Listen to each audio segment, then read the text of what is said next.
outra coisa que eu queria listar aqui, o que você tem encontrado mais hoje no teu consultório? Tá, acho que a minha resposta mais óbvia aqui seria o tratamento da obesidade, né? Tá, a gente estava até conversando mais cedo aqui um pouquinho, as pessoas hoje, pelo menos assim, no meu locus, né? Ali na minha região, eu vejo que as pessoas associam muito o papel do endocrinologista, aqui do médico, tô falando, tá, gente? Com o processo de emagrecer.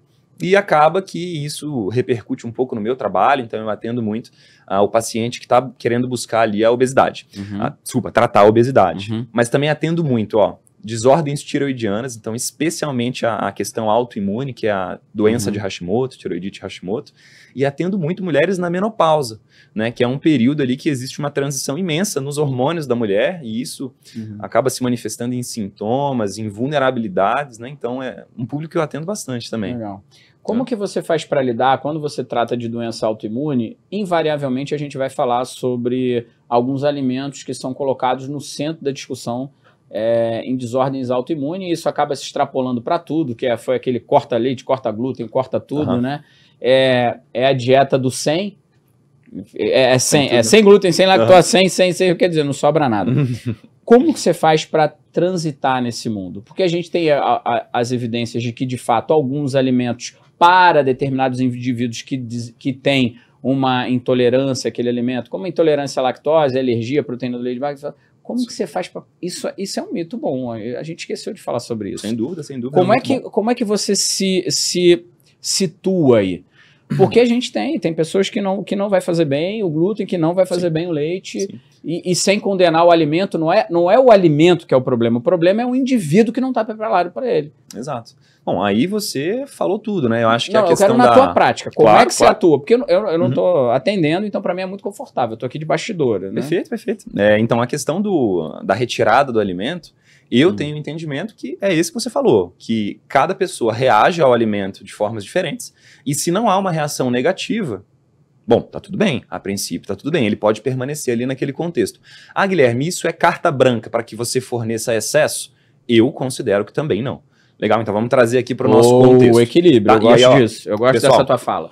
Isso, aqui eu tô trazendo algo realmente que é algo, poxa, muito da minha prática e tudo mais, então... Por favor, leve isso em consideração. Não vai ter corte, não adianta. Vai ter corte, né? Então vamos nessa. Não adianta. Vai pegar um pedacinho do que você falou e vai ter um hatezinho. Se não tiver, a gente vai fazer. Tá tudo bem, tudo bem. Tá na chuva pra se molhar. Bora. Bom, mas o fato é o seguinte, né? Então vamos lá, o indivíduo, ele consome fontes de glúten, alimentos com glúten, e ele não sente nenhum problema com aquilo, tá?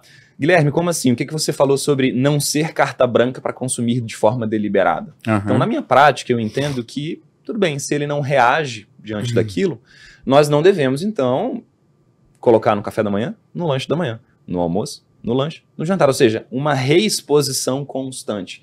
Porque da mesma forma que a gente tem estudos falando que, não, tudo bem, não existe uma resposta do glúten numa doença autoimune da tireoide, por exemplo, a gente também tem estudos que falam que sim, que quando, por exemplo, eu retiro o glúten da dieta de um paciente, eu consigo observar melhoras.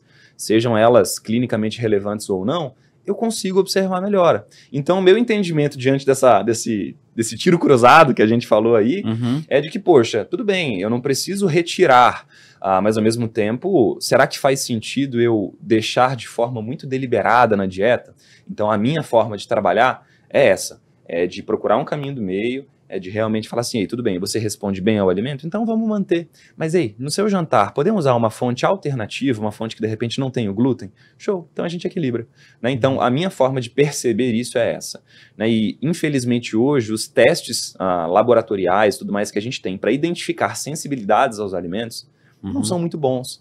A gente acaba vendo uma resposta de sensibilidade a quase tudo, né? Então, pega ali um teste daqueles, né? De 200 alimentos. É resposta à hiperexposição, né? Muitas vezes ele vai mostrar os alimentos que você mais se expõe. Exato. Né? Então, assim, realmente é muito difícil a gente usar aquilo como referência, até porque se a gente for ao pé da letra, o paciente ele vai viver de fotossíntese, né? Vamos lá, vamos discutir aqui. Você concorda com a minha você concorda com a afirmação de que todo alimento ele vai gerar uma inflamação pós-prandial transitória? Por que inflamação pós-prandial transitória? Porque quando você coloca o alimento, principalmente fonte proteica, você precisa ter uma identificação pelo nosso intestino se aquilo ali é um patógeno, não é. Então você vai ter que entender o que é aquela estrutura que vai ser absorvida E depois de algumas refeições, a gente nota, é nítido que existe um comportamento pró-inflamatório transitório. O pós-prandial, você tem ali 1, 2, 3 horas, aquilo atenua. E aí tem um estudo antigo, e é bem interessante. O do abacate? Não, eu vou trazer um coloca o do abacate. Esse é bom, né? Então guarda o do abacate, eu vou trazer um com carne. Eu achei bem Legal. interessante, né? Na época que eu estava estudando e fazendo mais aulas sobre dieta low carb e tal, pessoal carnívoro, eu falei, gente, olha só. Quando você dá só a carne para aquele indivíduo, você tem uma inflamação transitória. Você não vai ficar inflamado para sempre, mas você tem um pico de sinalização. Isso decai com o tempo e volta à normalidade. Só que quando eu venho, por exemplo, com alimentos vegetais, esse pico de marcadores inflamatórios é atenuado. Então a matriz alimentar trabalha ali. Mas mesmo com vegetal ou sem vegetal, a gente tem uma inflamação transitória. E aí? Você acha que foi por isso que começou esse mito de que todo...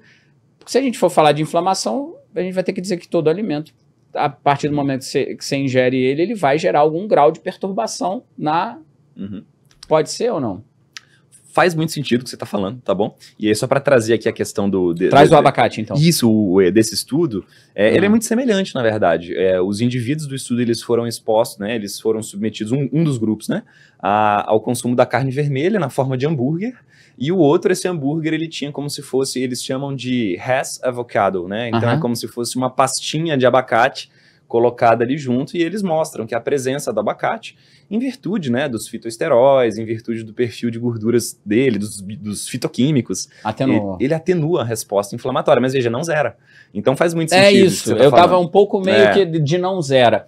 E aí, novamente, a discussão que a gente coloca é, será que isso é relevante? Sim. Essa subidinha um pouco, que seja, eu acho que começou a carne e subir mais e tal, e qual a relevância disso, né? Esse é o principal ponto que é discutido em torno desses estudos, né? Tudo bem, a gente olha lá, a gente vê o TNF-alfa aumentando, o PCR aumentando, a interleucina 6 aumentando, mas tudo bem. O que esses marcadores inflamatórios que de fato aumentaram, eles estão afetando na sua saúde, na tua, né? Será que é a gota d'água no corpo, né? Exato. Então, assim, é uma resposta que a gente não tem. Então, acho que é esse o ponto da discussão. As pessoas têm que interpretar melhor os resultados, porque as pessoas está faltando isso. A pessoa olha aquilo ou fica sabendo desse estudo que a gente já vira post. Já vira post. É legal, post. É gostoso, viraliza. Porque comer carne vermelha aumenta TNF-alfa, interleucina 6 e tal, e aí acabou. Sim. Pronto. Nos falta critério, né? Nos falta análise mais clínica, né? Cientificamente faz todo sentido, ó. P menor do que 0,05. Né? Em alguns casos, menor que 0,01. Olha. Mas, e aí? Né? Clinicamente. Isso é uma coisa, isso é um ponto que eu acho que merece um corte desse pro público geral, assim, porque a gente olha uns absurdos que a galera posta, assim, você fala, cara, tudo bem, aumenta o marcador, mas qual a relevância disso? Zero relevância. Perfeito. Zero, é uma gota d'água no oceano. Exatamente. Tem a gota, mas ela é irrelevante, né? E é muito o alvo, por exemplo. Eu melhorei quando eu tirei o glúten. Tá. Agora, se você mantiver o mesmo padrão alimentar que você tinha antes, com alimentos idênticos, porém sem glúten, não vai melhorar nada.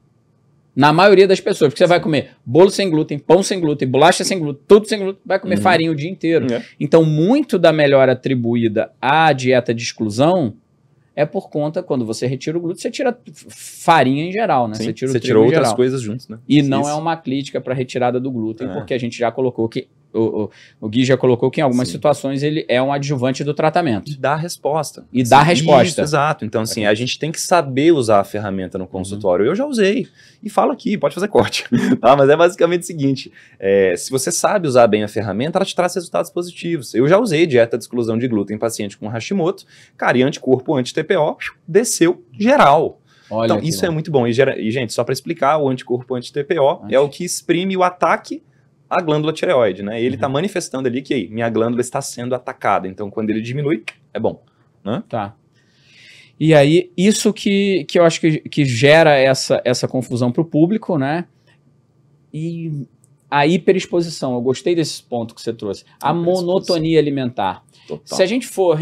Gente, eu vou voltar para a era do caçador-coletor, mas não é para falar para você fazer dieta de carnívoro, nada dessas bizarrices, não. Nós sempre comemos vegetais, sempre comemos carnes, e isso foi muito bem distribuído, foi balanceado entre todas as populações que puderam ser acessadas e pesquisadas através de sítios arqueológicos e dados, enfim, de pesquisa com carbono 14. A gente sempre comeu, a gente não conseguiu identificar populações que eram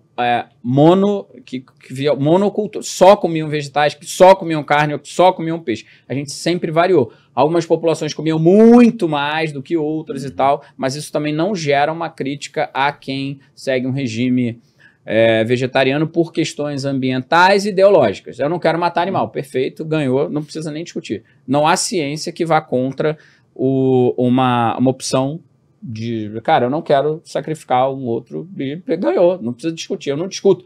Sim. O vegetariano, mas qual é a ciência? Eu falei, não precisa de ciência, cara. Se você não quer comer um animal por conta da sua consciência, da sua humanidade, resolvido. Você ganhou. Você não tem... Problema resolvido. Né? Pô, você é 10-0, não tem o que discutir contigo.